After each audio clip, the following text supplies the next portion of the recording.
that some things you want to settle, some things you want to get rid of, and some things you want to rebuild. And I hear the Lord saying, this transitional year of order for you, you are going to rebuild. There's some things that were in your hand many years ago. And because of mindset, then you did not see its value, the value of its value. And God now is reawakening that inside of you. Don't go nowhere, because I feel the Lord in this place.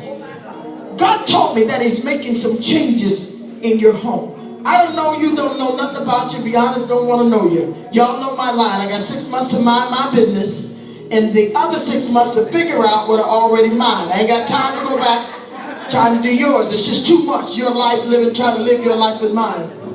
But I hear the Lord that it's something to do with, the God keeps saying there's an educational thing that's on you. And I hear in a teacherate anointing that's on you. Ikasha sararorobokosa.